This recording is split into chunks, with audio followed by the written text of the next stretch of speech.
Buenos días, amigos míos del taller de ajedrez nivel intermedios de la Biblioteca de México. Estamos de nuevo o de vuelta, digamos, al curso de los clásicos del ajedrez. El otro sábado no entré porque, bueno, estuve cargado de en vivos. Tenía que hacer un en vivo, saben que hago uno a las 2 de la tarde, y entonces preferí dedicarle un poco a la preparación de ese en vivo, sobre todo en la información. Este sábado, pues,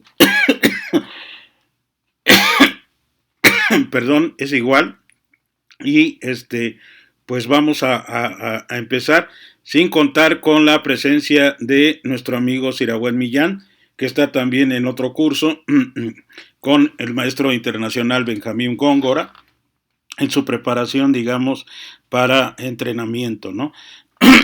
Perdón.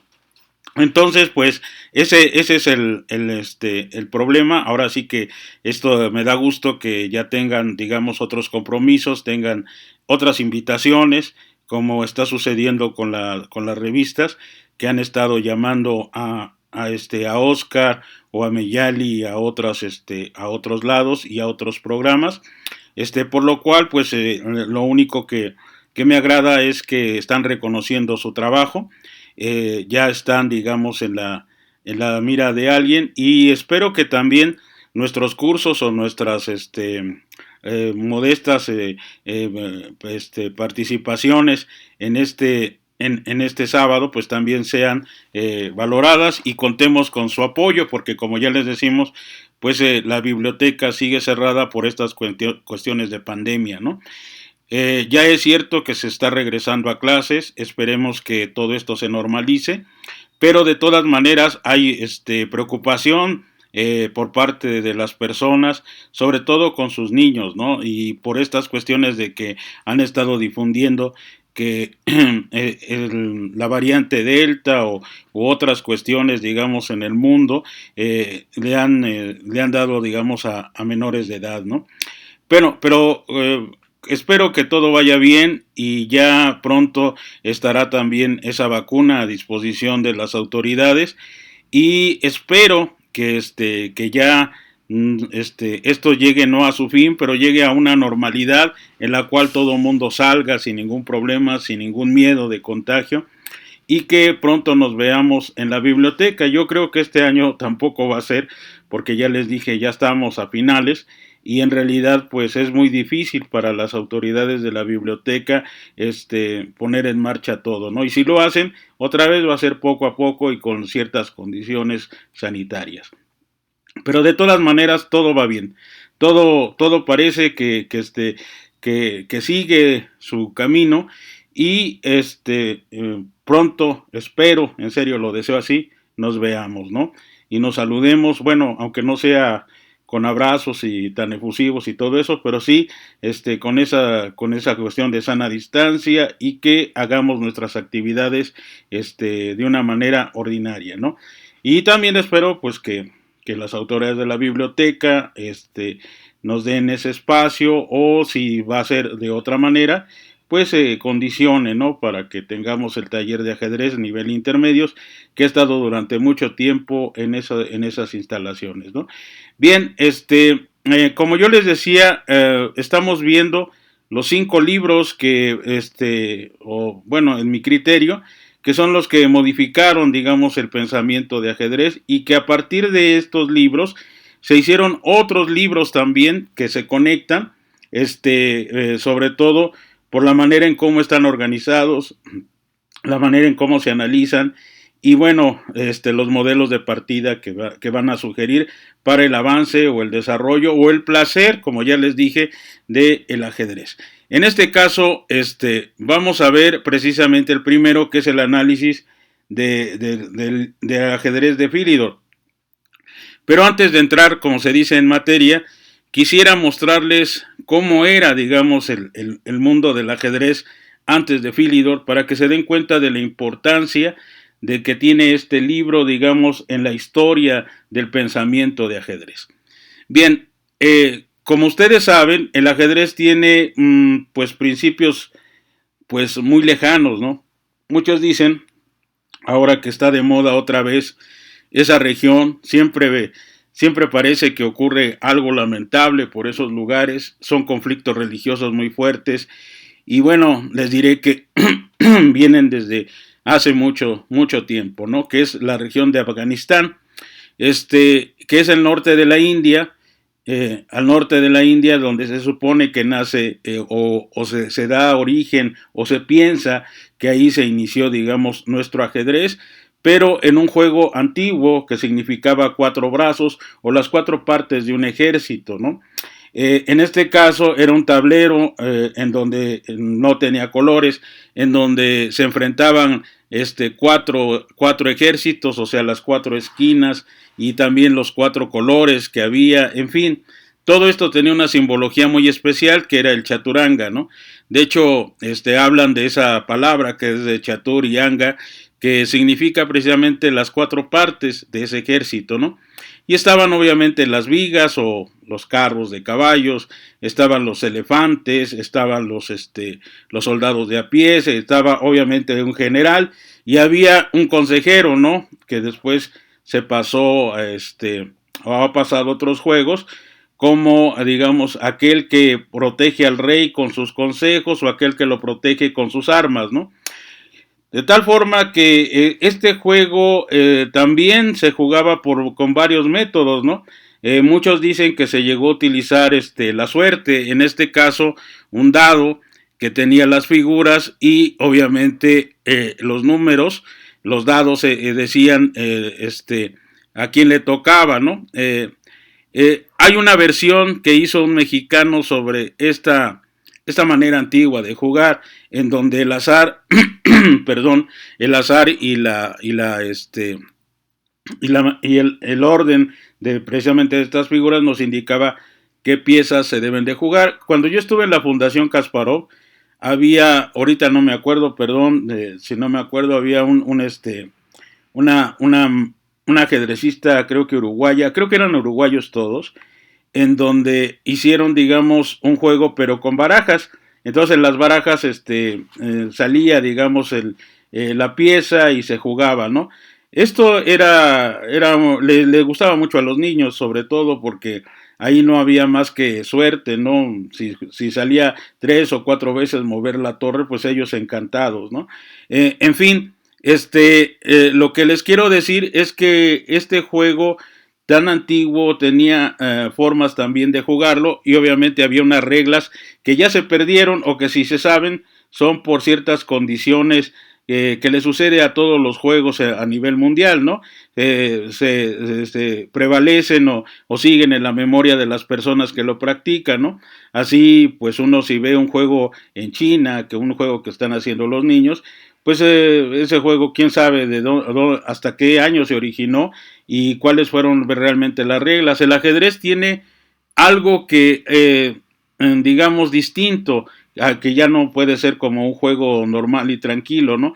El juego, digamos, tiene una libertad de expresión, una libertad de imaginación que muy pocos tienen, o sea, jugar es algo que es, como por decirlo así, muy elemental, ¿no? No hay tantas restricciones, ¿no? El ajedrez tiene ya un reglamento que se llama las leyes, ¿no? Así le dicen las leyes del ajedrez, ¿no? Las leyes generales del ajedrez. En cambio, pues como otro, el fútbol, etcétera, tienen también sus reglas, ¿no? Pero el ajedrez llega a ser reglado hasta muy, muy avanzado, digamos, el milenio, ¿no? Ya estamos hablando que ya en el siglo XVII o en el XVIII o incluso ya en el XIX todavía se están discutiendo, ¿no? Y ya en el XX, en el siglo XX, es cuando surge la Federación Internacional de Ajedrez y como deporte realmente somos jóvenes, no tenemos mucho tiempo, digamos, a nivel deportivo. Sin embargo, la riqueza del ajedrez está en su valor cultural. Y entonces podemos observar, hasta que todo viene esto, pues más o menos para ponerlos en contexto. ¿A qué viene todo esto? A que el ajedrez, para que se convierta en un juego de dos jugadores, tiene que llegar, digamos, hasta los árabes, y a un nombre que ya no va a ser el chaturanga, sino se le va a llamar shatrang. Y de esa, digamos, raíz que es Shah, viene la formación en diferentes idiomas de lo que significa ajedrez, ¿no? Por ejemplo, como les digo, en ruso es shachmati y tiene, digamos, casi si uno no sabe ruso, adivina inmediatamente que shachmati es como decir jaque mate. Viene también en el italiano que es scacchi y ya podemos ver que está relacionado con una palabra, al menos en español que nos suena, que es escaque. En ¿cómo se llama? En francés está la palabra échec, ¿no? O échec, algo así. O échec, algo así como le dicen, que también tiene que ver con esa raíz, ¿no? En México parecería que no tiene ninguna relación porque decimos ajedrez, pero la J en un momento dado era digamos, el sonido de la X, una X griega, que también esa XY tiene el sonido de SH, como el sha, y entonces entendemos que en nuestro, tan solo en nuestro nombre de país, que es México, se escribe con X y no con J, como lo hacen los españoles, ¿no? Entonces ya tenemos ahí una ascendencia o una, digamos, o un toque que te está relacionado con el ajedrez en la palabra shatrank. La palabra Shatrank deben de recordarlo, es el juego en el que ya no hay 4 jugadores, sino hay 2, y esos 2 jugadores son los que realmente importan, ¿no? Bien, voy a ver qué nos escriben por aquí. A ver, déjenme bajar un poco esto. Bueno, es que ustedes no lo ven, pero yo lo tengo aquí y voy a bajarlo. Muy bien, buenos días maestro, espero vernos pronto en la biblioteca. Ah, claro que sí, yo también espero eso. Bien, entonces, lo que les quería decir es que este juego cuando se convierte en 2, cuando es una cuestión de cómo se llama, de que ya los jugadores ahora ya son 2, es cuando ya se modifica y es cuando pasa, digamos, a otros países. Y es cuando el ajedrez empieza a tener, digamos, no solamente popularidad, sino escritos. También los árabes son los primeros en traer libros o poner problemas en donde hay, digamos, una posición en la cual hay que meditar y reflexionar, porque ellos también pusieron por medio de estos grupos que son los sufís, pudieron hacer como una especie de problemas en el cual tú reflexionabas sobre un misterio de la vida. Es interesante ver estas partes porque el ajedrez ya no se ve, digamos, como un simple juego, ¿no? También nos ayuda a reflexionar momentos de la vida que después el mismo Kasparov o incluso el filósofo Lasker, más que nada Lasker va a utilizar para plantear problemas filosóficos, ¿no? El mismo Steinitz, el autor del segundo libro, que es el manual del instructor moderno, también ve en el ajedrez este toque filosófico, ¿no? Entonces, desde el nivel cultural, el ajedrez es muy rico, o sea, es demasiado complejo o extenso para que uno pueda decir que el ajedrez es simplemente un juego. Es algo más que eso. Ya en el deporte, pues el ajedrez empieza a ser primero empezó como un arma política, ¿no? Y empezó obviamente con los líderes o con los países que después van a ser los socialistas, ¿no? En este caso, Lenin, como algunos independentistas, por llamarlos así, o como ustedes quieran llamarlos, aquellos que cambian a su país, les gustaba el ajedrez como una especie de práctica, una práctica política, que ustedes ya ven la comparación que existe el ajedrez a nivel político, ¿no? Por ahí pueden ver, digamos, caricaturas en las cuales, por ejemplo, están jugando un presidente de la Unión Soviética con un presidente de Estados Unidos, ajedrez, pero en vez de peones o piezas tienen misiles, ¿no? Y se están refiriendo a la Guerra Fría, a esa guerra que estuvo allí por cierta década, en donde se amenazaban mutuamente con mandar, digamos, misiles con cabezas nucleares, ¿no? Entonces, también me acuerdo que el subcomandante Marcos alguna vez escribió una carta en donde planteaba, digamos, el ajedrez como un momento de descanso en la lucha mientras se preparaba, digamos, esta ofensiva que él estaba preparando, digamos, contra el gobierno mexicano de Salinas, ¿no? Igual sucede con Ernesto Guevara de la Serna o con otros que el ajedrez es muy, no que sea complicado, está relacionado, ¿no? Lo interesante de esto es que a veces los ajedrecistas no quieren ver esta asociación que siempre se dio por naturaleza, ¿no? El ajedrez también es muy político, es muy social, culturalmente es muy rico, deportivamente, pues yo no voy a decir que es pobre, pero deportivamente es muy criticado porque piensan que no hay desgaste físico y al no haber desgaste físico, pues no puede ser deporte. Y yo creo que es mucho más complicado, ¿cómo se llama el ajedrez? Porque como ya dije, es un acto intelectual, es un acto que tiene que demostrar con las trayectorias de las piezas una idea y es como una especie de pintura abstracta. Yo siempre lo he visto así. Es como si entrevistaran a Sebastián y le preguntaran, digamos, sobre su escultura El Caballito, que no tiene forma de caballito y que solamente lo ve porque utiliza ciertas formas geométricas según esto. Pero es obvio que también la geometría nos ayuda en algo, ¿no? Es un razonamiento abstracto de una realidad. Y entonces es como el Tingram o ese juego donde les dan en el avión, bueno, antes lo hacían así, les daban figuras del Tangram, y ustedes tenían que formar ciertas figuras o ciertas cosas que se adecuaran a la realidad. Bien, el ajedrez en ese aspecto, yo no quiero decir que sea mejor, pero yo como una persona que jugó, digamos, en equipos, ya dije, de básquetbol y de americano, entiende que la complejidad del ajedrez, al menos en el plano mental, es mayor, digamos, que la de cualquier, deporte de conjunto, ¿no? Ya sea voleibol, ya sea béisbol, y siempre comparan el ajedrez con aquellos, entrenadores que utilizan adecuadamente las piezas, en este caso, sus jugadores, ¿no? Así hay un planteo a la hora de juego en cualquiera de estos deportes, ¿no?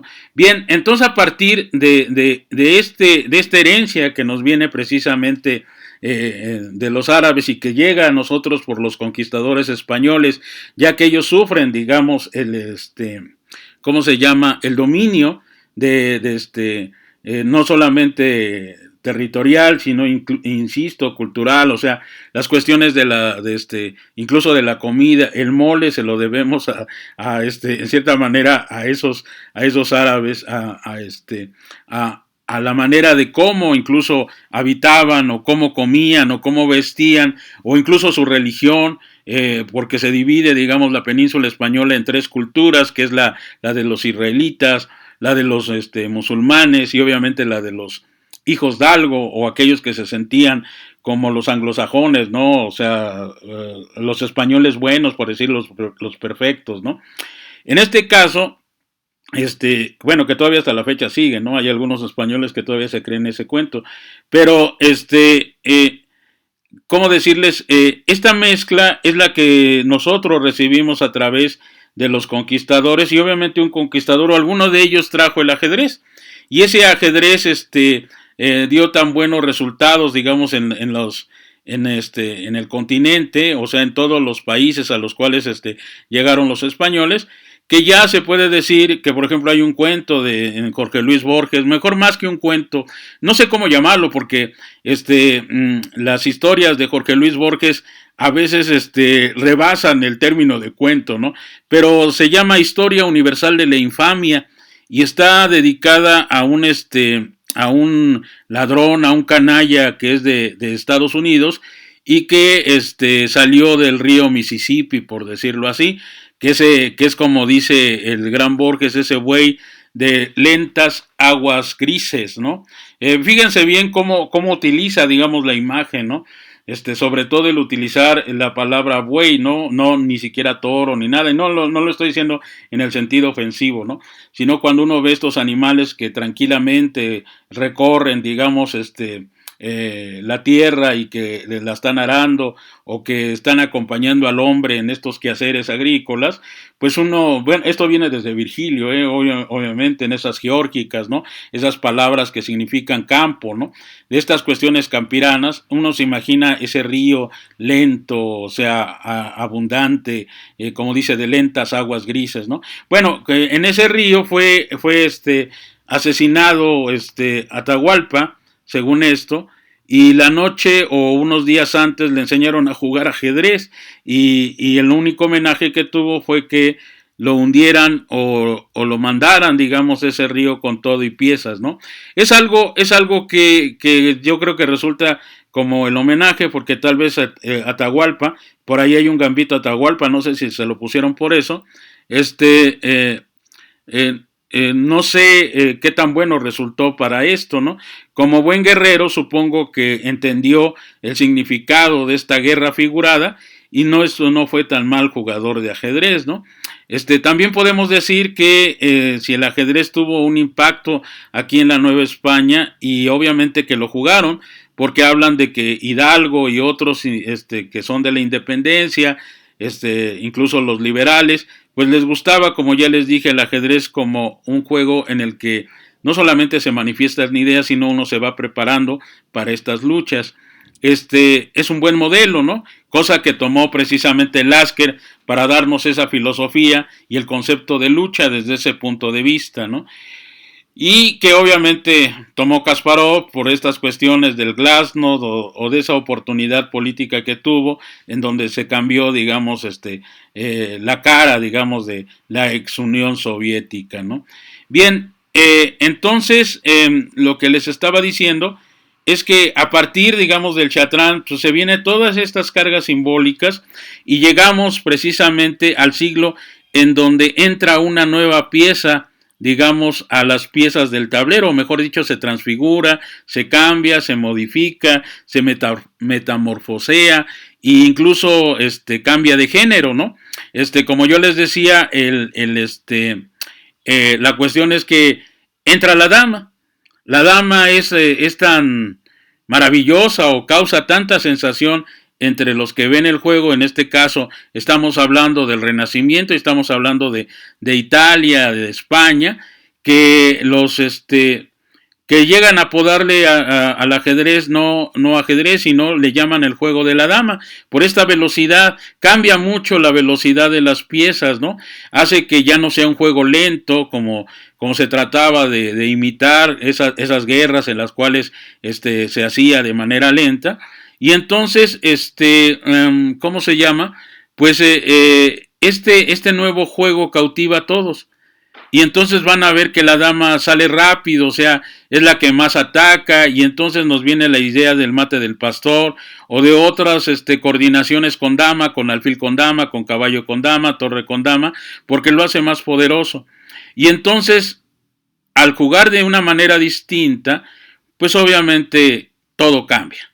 O sea, tiene que ver con el progreso que hay en ese momento en estas ciudades. Estamos hablando de esas ciudades donde Leonardo, Miguel Ángel, todos estos exquisitos artistas hacen que Italia sea, digamos, lo más avanzado en ese momento, ¿no? Incluso las cuestiones literarias, todo ha cambiado, y por eso nos llega, digamos, obras como El Quijote, escritores como Quevedo, aunque ellos no son tan, como les llaman, no son tan renacentistas, tienen esa mezcla con lo católico, no voy a decir lo oscuro, si con esta tendencia de los llamados hijos d'Algo. Viene la expulsión, digamos, de los moros en tiempos de Cervantes. Están las grandes batallas en donde cobran, digamos, no solamente gloria, sino es un honor, como decía Cervantes, el haber sido herido en una batalla como Lepanto, y que esa herida, aunque la ven fea, a otros se la tiene a mucho orgullo, a mucho, ¿cómo decirlo?, pues la ve, digamos, casi como una especie de cicatriz gloriosa, ¿no? Porque fue cobrada en tal batalla, etc., etc. Bien, pero unido a esto, la dama, que es la pieza que entra y que cambia de género porque, insisto, era el consejero o el mejor guerrero o el que comandaba las tropas del ejército, pues hace, digamos, que el ajedrez tenga ya nuevos paladines, nuevos héroes. Y así surge lo que se va a llamar, o lo que ahora se conoce como escuela italiana. Y va a haber nombres como, ¿cómo decirles? Como Polerio, como Ruy López, como Lucena, todos aquellos que están, digamos, inmersos en esta nueva forma de jugar. Se va a inventar entonces una notación. Hay dos tipos de notaciones, una que describe los movimientos y otra que va a ser la algebraica hecha por Philip Stamma, y otra que va a ser la notación algebraica alargada, en donde se va a tratar de registrar estas proezas, estas hazañas. Pero estas cosas van a ser sin ningún análisis, o sea, se van a dar, como se dice, en bruto, como ahora se conoce en algunos programas de ajedrez, ¿no? O sea, no hay análisis y no les ponen las partidas en bruto, y hay, digamos, un módulo que calcula y hay una supuesta evaluación, pero todo esto le tomó, digamos, al hombre. Estamos hablando del siglo XVII hasta el siglo XXI. Vean la cantidad de años para llegar a este avance tecnológico, cuando el hombre lo hizo por medio de un invento maravilloso, que fue, como dice otra vez Borges, el libro. El libro es la extensión de la memoria y de la imaginación. Y entonces, para un ajedrecista, para que realmente sea, digamos, cultivado en el ajedrez, siempre lo he dicho, necesita leer, necesita tener hábitos lectores, y otra cosa más que se va a dar precisamente con este autor que vamos a ver en el siguiente programa. Ahorita voy a mostrarles cómo estaba el ajedrez en ese momento y cómo se registraban solo partidas. Pues va a ser Philidor, pues va a dar una palabra y va a hacer cosas por medio de los aforismos, como consejos, que van a revolucionar, digamos, otra vez el juego, ¿no? Precisamente la palabra análisis es una palabra francesa que significa ensayo o intento, porque es ese la palabra en este caso, y el ensayo fue practicado por otro gran escritor que ya leía Quevedo y que le decía el señor Montaña, en este caso Montaigne, que precisamente significa eso, montaña. Y entonces escritor, también no sé cómo decirlo, porque los ensayistas son algo más que escritores. Según Octavio Paz, son poetas y casi matemáticos, porque utilizan una lógica, una deducción o un pensamiento que está relacionado precisamente con las matemáticas. Decía que el ensayo podía caber cualquier tema. El ensayo era así como una especie de bolsa enorme en el cual tú colocabas desde las cosas más vulgares hasta las cosas más selectas, ¿no? Yo no dejo de citar, digamos, entre los ensayistas que a mí me apasionan. Bueno, uno de ellos ya murió, bueno, los dos ya murieron, mejor dicho, los dos ya murieron, pero uno fue antes, ¿no? Que fue el caso de Salvador Novo, y el otro que fue Monsiváis, que le tocó hacer un ensayo precisamente sobre Salvador Novo. Por ejemplo, Salvador Novo tenía ensayos sobre la torta. Yo me acuerdo que yo, cuando leí por primera vez a Novo y leí ese ensayo, pues me divirtió mucho, y nunca pensé que algo tan banal, algo tan aparentemente superficial, fuera motivo de un ensayo, ¿no? Él planteaba que la torta era casi una especie de alimento universal, ¿no? Porque lo comparaba con el hot dog o con el llamado sándwich inglés, y que decía que no se acercaba a la riqueza gastronómica que tenía una torta, ¿no? Porque en la torta todo cabía, ¿no? Podía haber, yo me acuerdo de esa vez porque era muy común en aquellos que no teníamos dinero y que nos mandaban a la primaria, cuando nos mandaban con una torta, pero pues como no hallaban qué ponerle, las madres siempre se preocupaban porque su hijo por lo menos comiera algo en el recreo, se alimentara. Nos hacían una torta de plátano o una torta de aguacate, ¿no? Ahora, hacer una torta de aguacate, pues hay que ver cómo está el aguacate, y ya no se diga el plátano, que a veces alcanza ciertas cantidades inimaginables, ¿no? Pero bueno, en aquella época esas eran las tortas de los niños, no voy a decir pobres, pero sí de aquellos de colonias, tampoco voy a decir marginadas, pero sí populares, ¿no? Estoy hablando en mi caso de la Romero Rubio, como ustedes como tal vez algunos hablaron de la Guerrero, etcétera, ¿no? Ese era, digamos, el alimento. Y las tortas, hasta en el CCH Vallejo, yo me acuerdo, esto les va a dar un poco tal vez de risa o piensen que también sea albur, pero cuando no teníamos dinero para comprar tortas, lo cual a veces ocurría muy seguido, siendo como unos pícaros de la obra de Quevedo, pues nos hacíamos, comprábamos bolillos o algo así, porque eran muy baratos, e íbamos ahí donde vendían tortas y llenábamos ese pan con chiles. Entonces eran tortas de chile y muy mexicanas, ¿no? Obviamente los que vendían las tortas se enojaban mucho porque no llegabas a comprar, sino llegabas a abaratarte los chiles que estaban en ese momento, ¿no? Entonces, como les digo, esto de las tortas, cuando yo lo leí de Salvador Novo, no solamente me causó risa, sino me dio mucho gusto que un intelectual como él, en este caso como Novo, al cual siempre he admirado, pues hablara de estas cosas, ¿no?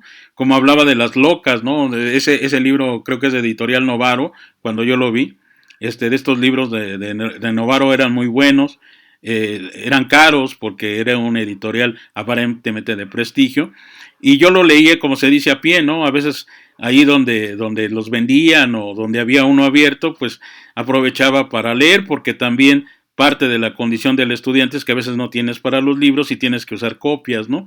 Entonces, pues ahí venía eso de las locas, ahí me enteré, por ejemplo, de las servidoras públicas de los aztecas, ¿no? O sea, cómo citaba, digamos, las crónicas y cómo hacía el ensayo con este tipo de información.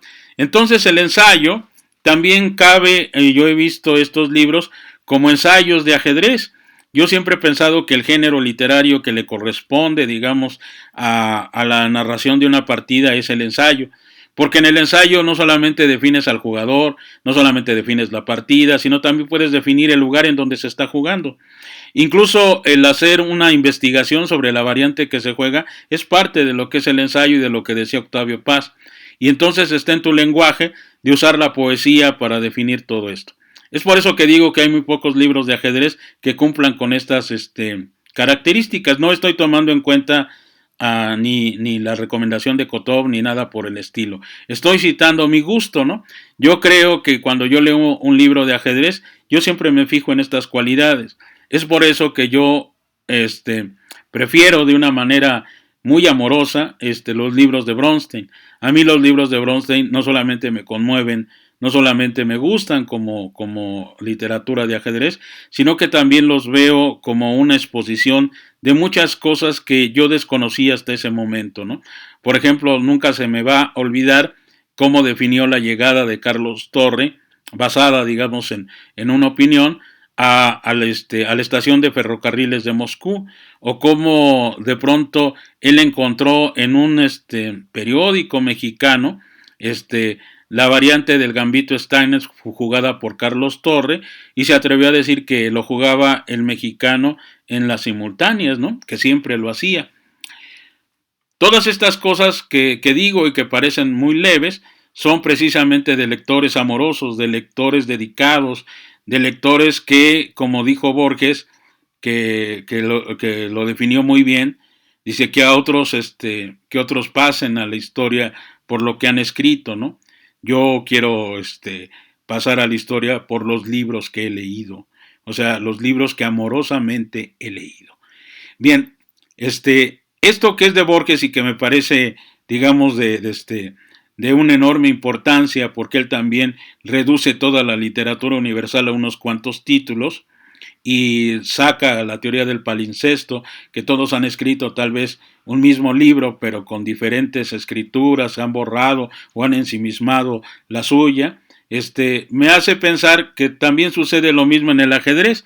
En el ajedrez cada día pues salen muchos libros, salen tantos libros en diferentes idiomas que se necesitaría, como ya les dije, una gran cantidad de lenguas para saber qué es lo que dicen, ¿no?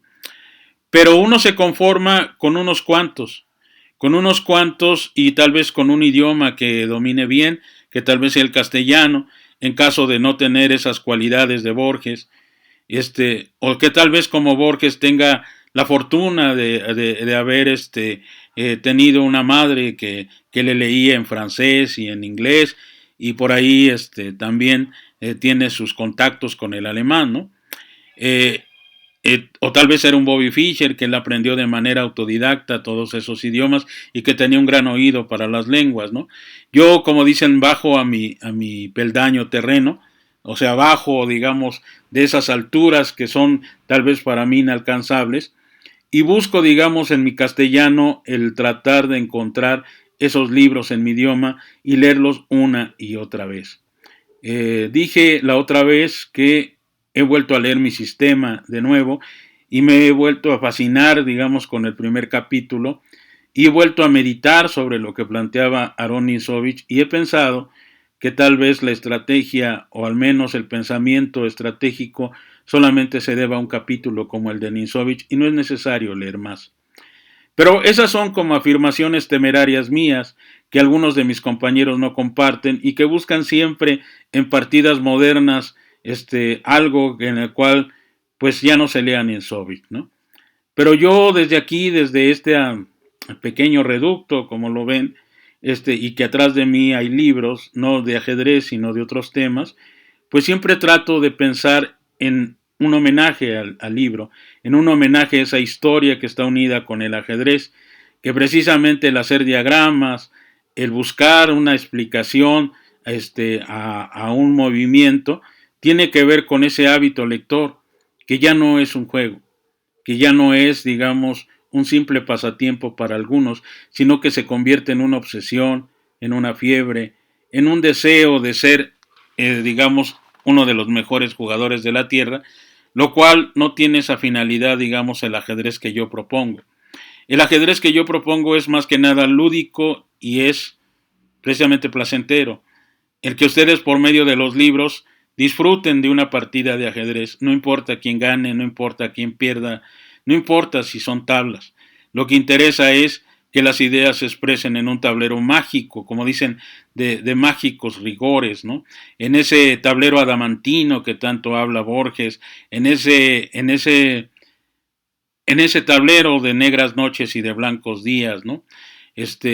Y que el ajedrez se ha mantenido, digamos, como un símbolo en las inteligencias de varios hombres y que los ha ayudado no solamente en la educación, no solamente en distraer penas o enfermedades como esta, sino también en plantear los mundos distintos. Eso vale la pena siempre en una palabra que yo resumo y que ustedes van a entender muy bien. Es el arte. El arte, si muchos dicen que tal vez no sirva para nada, pero la educación actual sabe que si uno enseña esos valores con el arte, obtiene, digamos, personas más sensibles, personas mucho más interesadas en lo que sucede con los demás, con su entorno, con su naturaleza, y lo que es interesante, los hace más críticos y por lo tanto no los hace, digamos, manejables a las palabras o al canto de sirenas políticas, ¿no? El ajedrez nos enseña eso. Cuando tomamos una decisión o cuando exponemos un argumento, lo defendemos con nuestra lógica o contra nuestra razón hasta que alguien nos demuestra lo contrario y nos diga que estamos tomando un camino equivocado. Tomar una decisión, al menos para mí, es algo muy complicado y que el ajedrez me ha enseñado durante mucho tiempo. Si esa decisión la voy a tomar, es mía y la voy a defender porque la conozco bien. Y si alguien me demuestra que estoy mal, entonces humildemente voy a retirar, digamos, mi argumento y voy a elogiar el del otro porque es mucho mejor que el mío. Eso, hasta en terrenos de democracia, es como una lección, ¿no?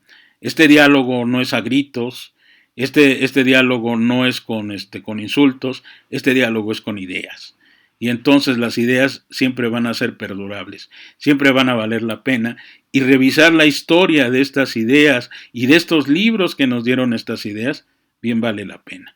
Bien, voy a poner estos dos y ya empezamos con la clase. Hola, buenos días, hola Irving, como siempre me da mucho gusto veo que siempre estás con nosotros en cualquier emisión y bueno, que que eres de los fieles, como dicen.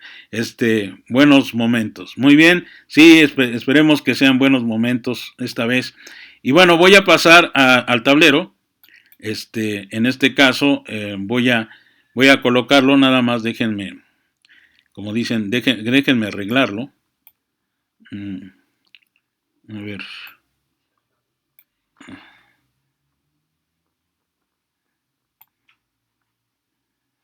Déjenme poner por acá. Es que como tengo ciertas pantallas y en esas pantallas está lo que voy a poner, pues bueno. Esto es, ya no la encuentro ahora. Bien. Espero que no haya, que se esté viendo bien. Y bueno, voy a empezar, precisamente colocando o viendo las partidas que había en esos momentos, partidas que están resumidas en un libro. Espero que los tenga o que el maestro Alejandro, si lo tiene, si lo tiene en PDF, se los pueda pasar o ¿cómo se llama? Pues lo pueda subir, digamos, a un sitio, ¿no? El libro se llama Oxford Encyclopedia of Chess Games, es el volumen número 1. Lo voy a poner aquí, me da un poco de pena, está todo golpeado, pero ahí está, ¿no? Y entonces voy a ver que voy a abrir la primera página y voy a ver las primeras partidas registradas de manera histórica. Este libro, quiero decir, que perteneció, digo perteneció porque ahora está conmigo, pero siempre voy a mencionarlo. Era un amigo que conocí en Pilares, que luego se fue a Monterrey, pintor, de una familia precisamente de pintores, y le gustaba mucho, digamos, platicar sobre ajedrez y obviamente pintura, ¿no? Creo que se apellidaba La Barquera. Y bueno, vamos a ver, digamos, la primera partida, que está entre Castelvi, algo así, y Vivolés, algo así, ¿no? Entonces vamos a ponerlo. Voy a ver, espérenme tantito. Ahora sí me voy a pasar al tablero y voy a poner el primer movimiento, que fue 4. Y vean cómo aquí vienen, digamos, estos términos modernos, ¿no? Ahora le juegan D5. Imagínense en ese momento jugar D5, ¿no? Yo creo que nadie lo hacía porque no tenía, digamos, el poder de la dama, ¿no? Aquí este gambito, bueno, ya lo deben de conocer. No es el eslavo. No me acuerdo ahorita cómo se llama. Pues si ahí alguien lo sabe, pues que me lo avise. Yo nunca he estado versado en las cuestiones de apertura, pero sé que ahora se juega comúnmente, es muy recomendable. Aquí toman el peón y obviamente lo capturan con dama. Aquí yo no voy a hacer análisis, yo lo que quiero que vean es cómo el nuevo juego desarrolla una forma, digamos, agresiva, ¿no? Vean cómo la dama sale de inmediato, no hay ningún problema en sacar la dama porque saben que regresa rápido. Y entonces lo que vamos a ver aquí es cómo las piezas también se desarrollan. Sobre todo aquí podemos ver algo que ya se juega en la actualidad, que es el alfil a C4, y que tiene que ver con la escuela italiana, en este caso atacar siempre el punto F7. Ya, bueno, voy a poner la partida, como dije, no quiero comentarla, sino que vean cómo los jugadores de aquel tiempo estaban fascinados con la manera en cómo jugaban o cómo se jugaban las piezas. Y si notan, digamos, alguna intención moderna, no crean que ellos tenían ni módulos ni nada, sino esto es pensamiento puesto en acción con el nuevo juego, ¿no? Entonces aquí le juegan alfil por F3. Aquí, por ejemplo, no hay consideraciones y este es un buen cambio. Eso viene después con jugadores como Steinitz, en donde hacer este cambio puede ser bueno, puede ser malo, ¿no? Ahí le juegan esta, quiero que vean. Y vamos a ver cómo aquí los ataques de piezas son de inmediato, no crean que se están se están reprimiendo, no, aquí no, aquí sencillamente juegan al ataque y lo que van a ver es cómo estos ataques son realmente fuertísimos, ¿no? En el sentido de que pues ya no pueden, digamos, evitarlo, ¿no? Aquí le juegan esto, ya si alguien me dice, pues eso es malo o eso es bueno, no. Lo que vamos a ver aquí es que, por ejemplo, perdón, esto no se hizo, hizo otra cosa mejor. Jugó la torre, perdón, si no. Jugó la torre y cuando juega la torre, pues le juegan esto, ¿no?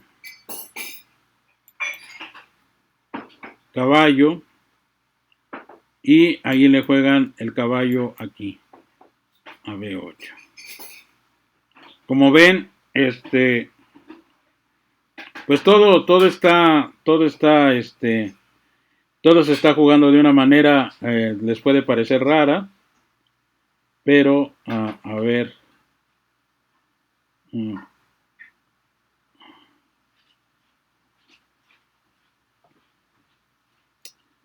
no, otra vez, perdón, me equivoqué, es que por razón se me hacía raro, ¿no? No, es que jugó el caballo hacia B6, perdón. Y aquí le juegan caballo por C8 y, bueno, y caballo por C8, ¿no? Déjenme ver.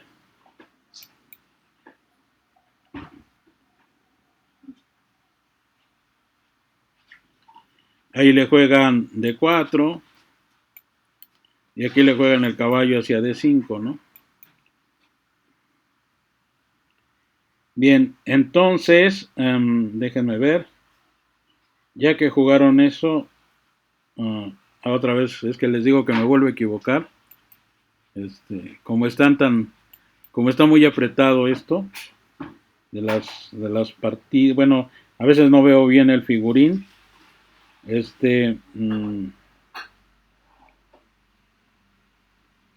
ver, caballo C8, caballo por C8, D4. No, le juegan caballo D6. Por eso, es que vi un 5 en vez de un 6. Ahí le juegan jaque. Lo toman con el caballo. Le vuelven a dar jaque con la dama. Y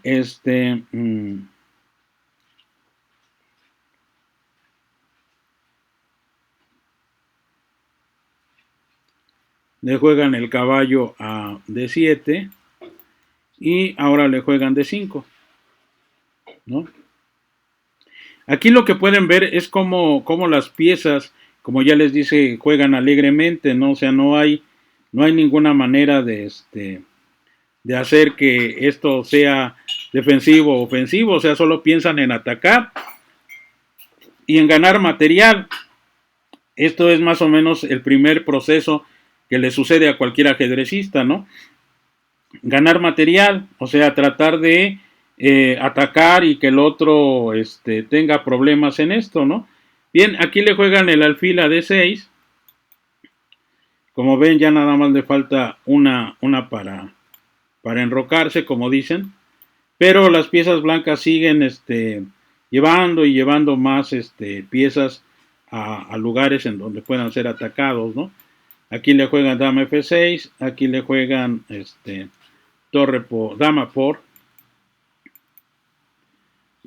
D5, ahí le juegan dama G6, fíjense nada más, y el otro le juega alfil F4. Uno diría, no, pues es que cómo va a caer en eso, ¿no?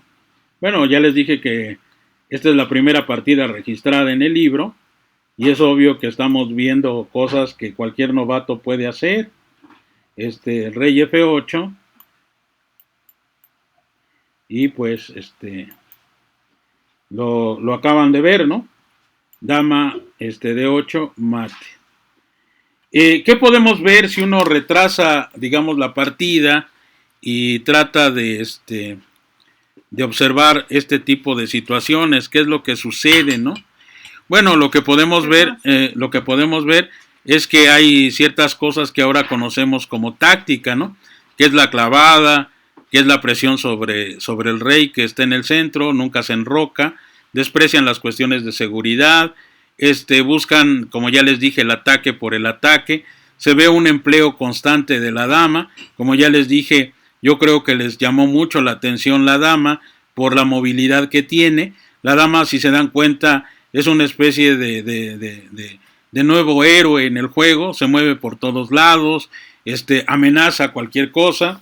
Y bien, vamos a ver que aquí en la primera página, les estoy poniendo el primero, la primera partida, pues entonces vienen gente como Polerio, como el mismo que les puse, que es Viñoles, es Viñoles el que lleva las negras, y está Lorenzo, y solamente hasta va transcurriendo hasta el año de 1620, es cuando viene el Greco, ¿no? Pero vienen todas las partidas del Greco aquí, que el primer registro es del año de 1620, pero creo que antes es, sí, 1620, la del Greco. Y bueno, aquí vienen ciertas cosas que hacía el Greco, ¿no? Por ejemplo, dar pieza o dar eso también le pasó con Fílidor, dar, por ejemplo, ¿cómo se llama? No solamente dar color, no solamente dar piezas, sino incluso, como saben, en el ajedrez primero juegan las blancas, independientemente de quién esté en el lado de las blancas. Bueno, el Greco y estos jugadores se atrevían a dar también la salida. O sea, no solamente les daban, digamos, las piezas negras, sino que también las piezas negras eran las primeras en jugar, cosa que ahora ya no sucede. Pero vean la enorme ventaja que tenían jugadores como el Greco o como Fílidor para hacer este tipo de cosas, ¿no? También son los primeros en armar, como se dice, shows, en el sentido de que, a ver, déjenme poner, déjenme poner nueva partida, de que sencillamente estos shows eran originados porque son los primeros, digamos, tal vez en jugar a la ciega, no sé si el Greco, pero sí llegaba a tener estas cosas, ¿no? Cuando veía una desventaja enorme al menos de habilidad en el otro jugador, se atrevía a dar piezas o a veces hasta dos piezas con tal de que se igualara, digamos, ese nivel, ¿no? En la actualidad ya no se hace, o son muy pocos los jugadores que hacen esto, debido a que obviamente ya las técnicas, ya la manera de los que supuestamente son novatos no lo son tanto.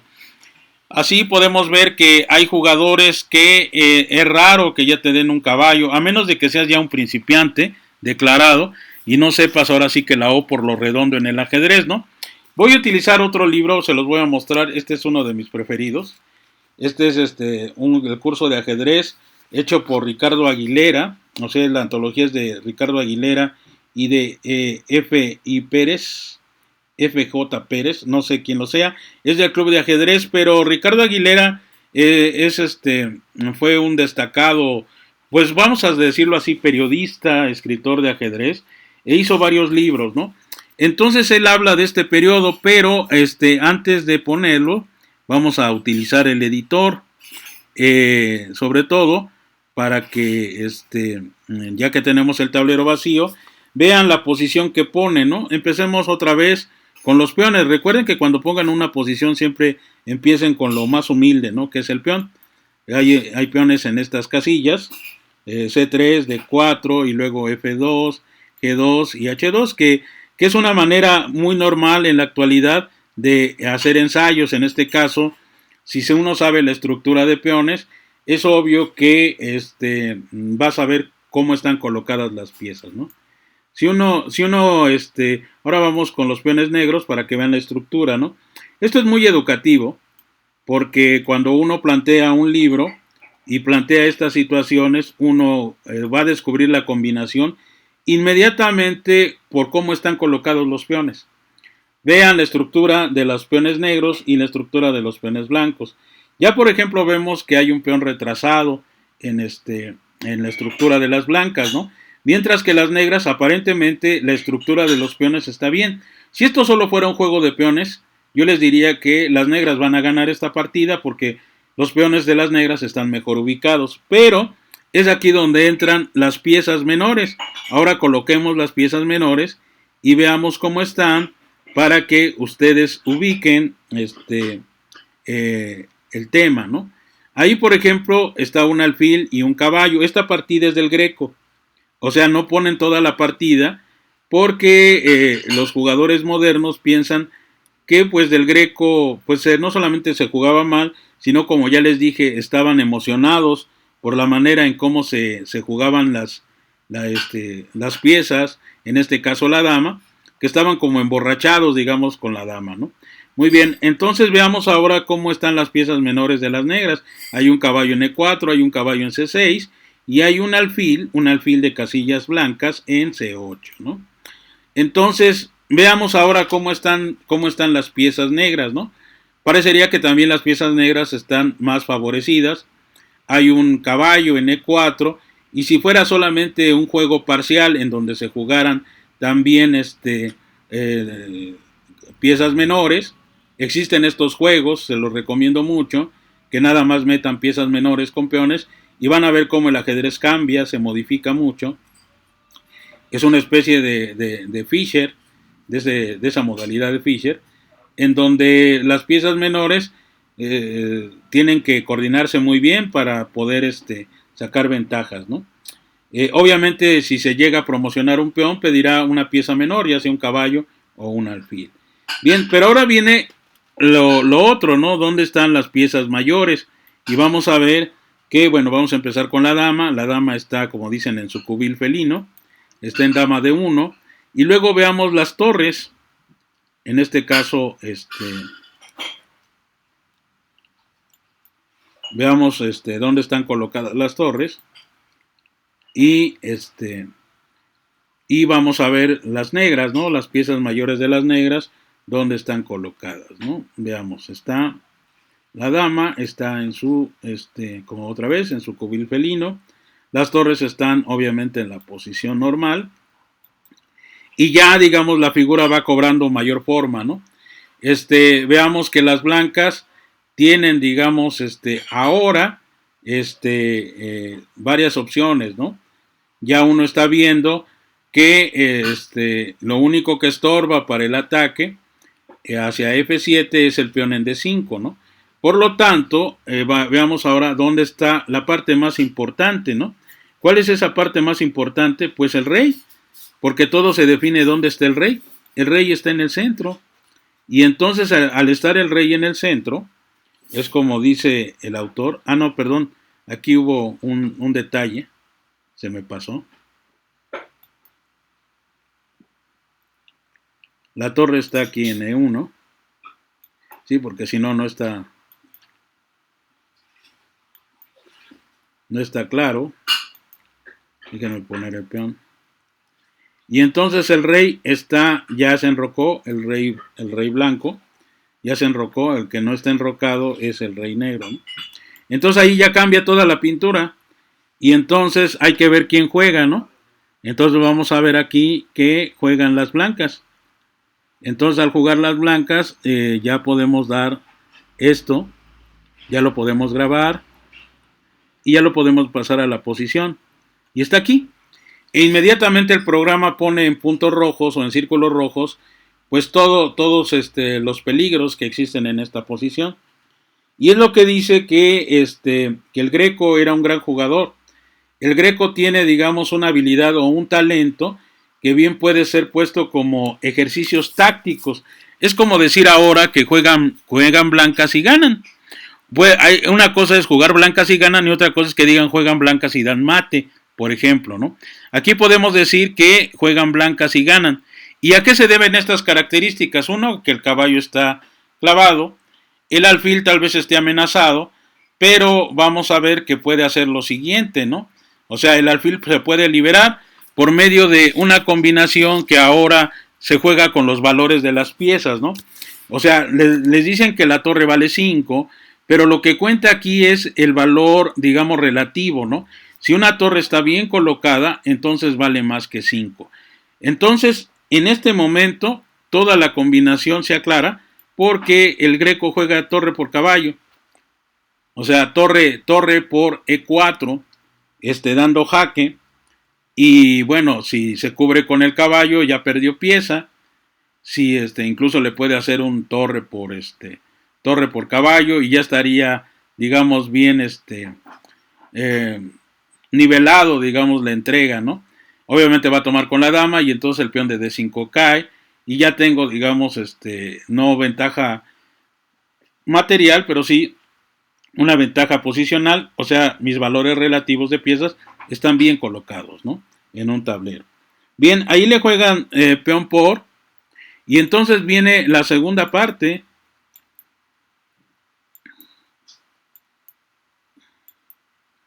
que es caballo G5.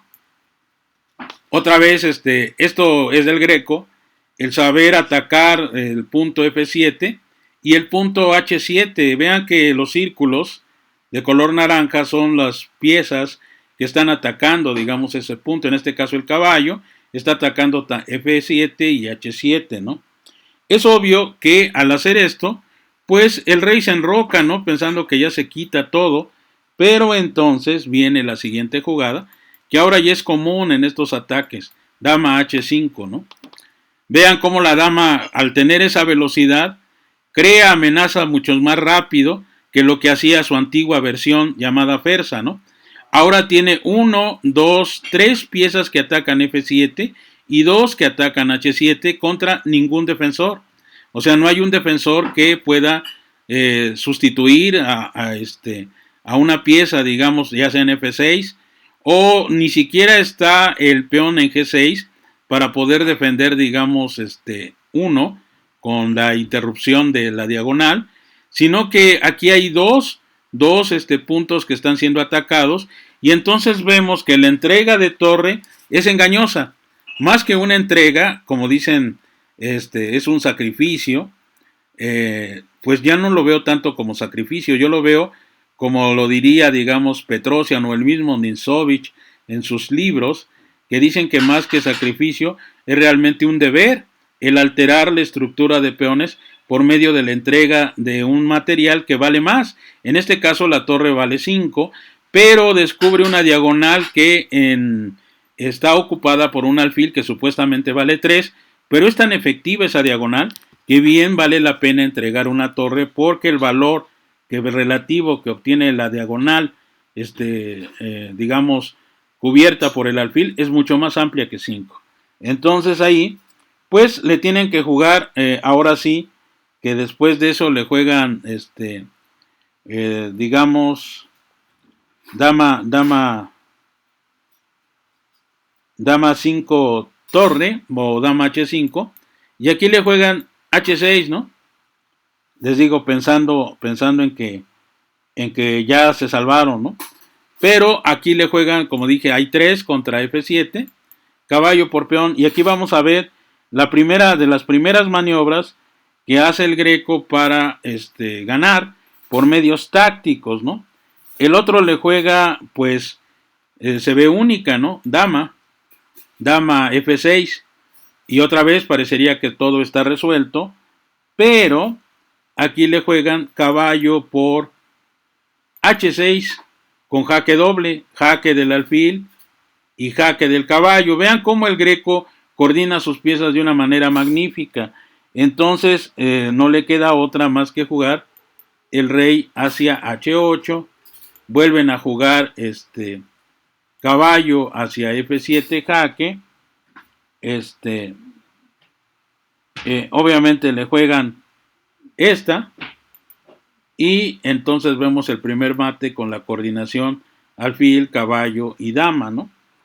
Bueno, muchos me pudieron decir, ¿qué sucede si vamos a deshacer? ¿Qué sucede en esta posición o en este movimiento? Vamos a quitarlo. ¿Qué sucede si me hacen torre por caballo, no? Bien puede, a ver, perdón, ¿qué sucede si me juegan esta y yo les juego esta, ¿no? Ah, caray, perdón. Ah, no, no se puede, perdón. Creo que es antes. Um,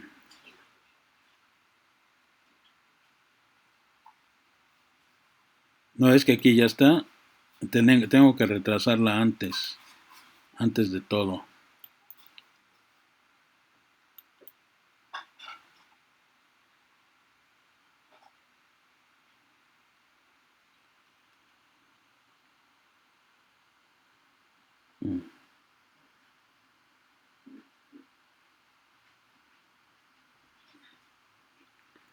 A ver, es aquí, déjenme ver.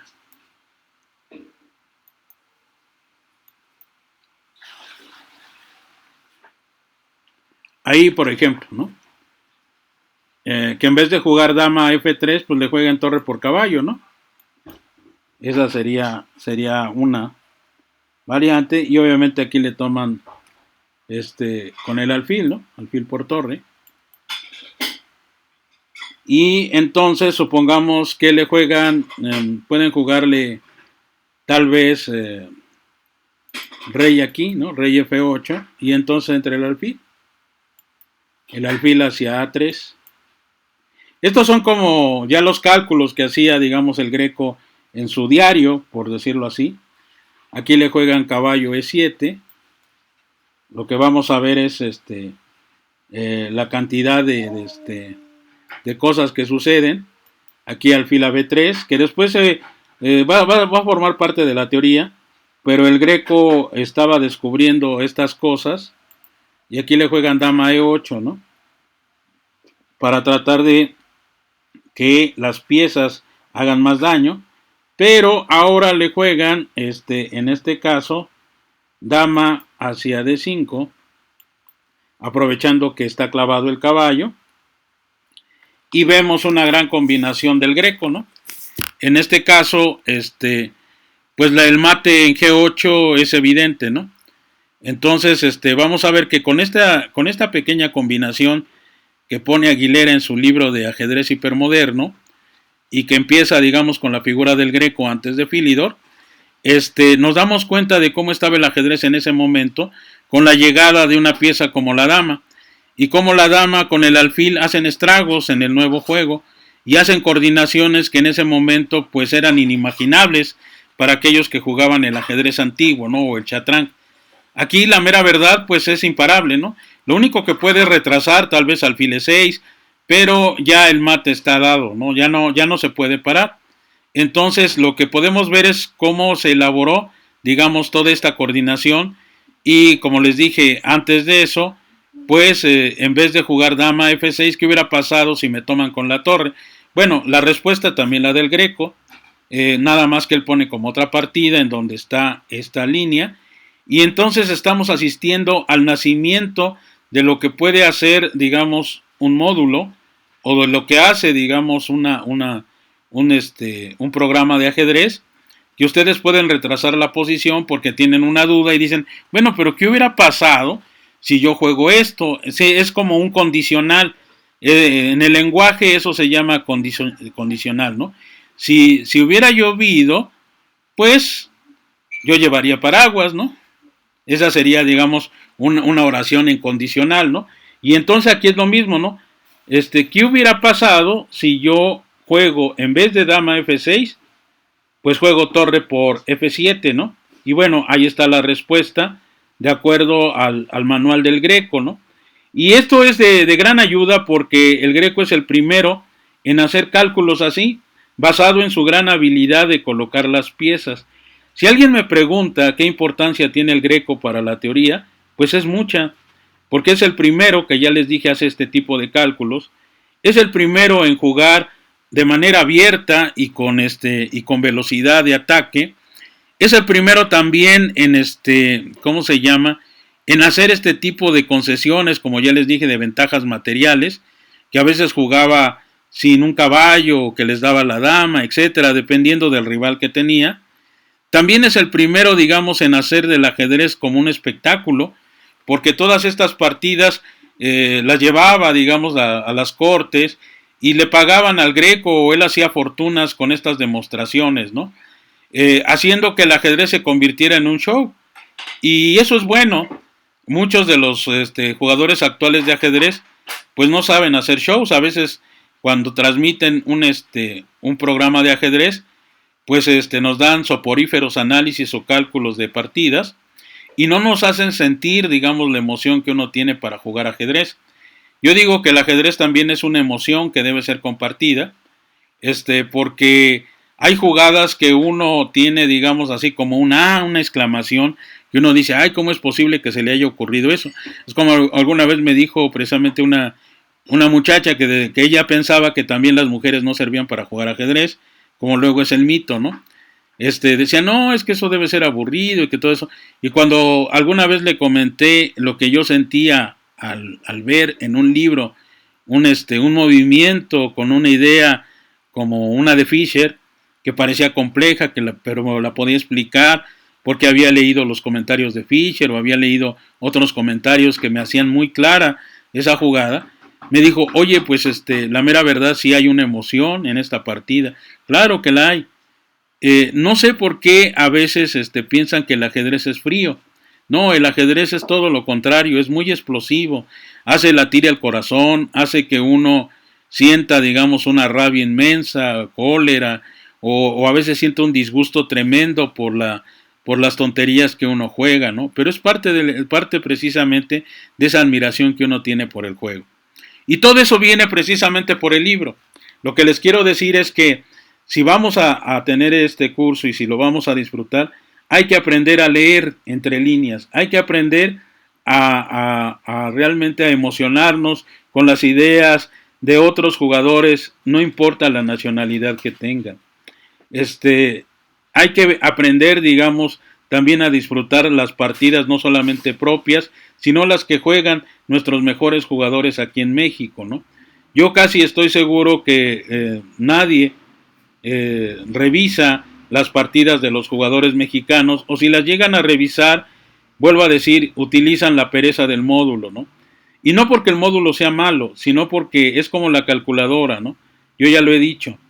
Antes, cuando iba en secundaria, pues no existían calculadoras, había otras cosas para utilizar, digamos, ciertos cálculos, ¿no? Sin embargo, uno disfrutaba, digamos, de esos cálculos cuando uno entendía esos procedimientos. Por ejemplo, la tabla de multiplicar puede ser tediosa, ¿no? El estar como lorito, 2 por 1, 2, 2 por 2, 4, así hasta el infinito. Sí, claro, la memoria también tiene esa función, ¿no? Ya que una vez aprende uno esto, es como dice, no, si te aprendes la tabla de multiplicación hasta el 10, ya, o sea, ya cualquier número se te hace fácil. Pero el chiste es entender el proceso de la multiplicación, y cuando uno entiende el proceso de la multiplicación, escúchenlo bien, las tablas no importan. O sea, eso es lo de menos. Eso es una información que no ayuda. Sagan dijo que precisamente la inteligencia no se basa en tener mucha información, sino en cómo aplicarla. Y eso nos da el libro. Un libro de ajedrez, nos evita, digamos, estar repitiendo jugadas de manera mecánica sin entenderlas. Vuelvo a repetir el caso en donde yo estaba, digamos, en el Parque Pilares, y había una persona mayor que se ganaba la vida apostando, ya en paz descanse, y que tenía el famoso apellido literario Cervantes. Entonces era nuestro Cervantes, y nuestro Cervantes siempre nos ponía a prueba cuando jugábamos con él, repitiendo hasta la saciedad la apertura italiana, y siempre el mismo sacrificio en F7 se le aplicaba a todos aquellos que jugaban de memoria esa apertura pensando en que así le iban a ganar. Él solamente se desviaba una o dos jugadas de lo normal y siempre les ganaba los 5 pesos o los 3 pesos que le tenían que dar como cuota precisamente por su trabajo de ajedrez. Muchos decían que tal vez eso era, pues que era rapiñero y cosas así. No, yo nunca lo vi así. Yo lo vi como un ejemplo de lo que uno debe de hacer cuando juega ajedrez. Si piensa que nada más es memorizar las variantes, eso no es jugar ajedrez. En cambio, jugar ajedrez es eso.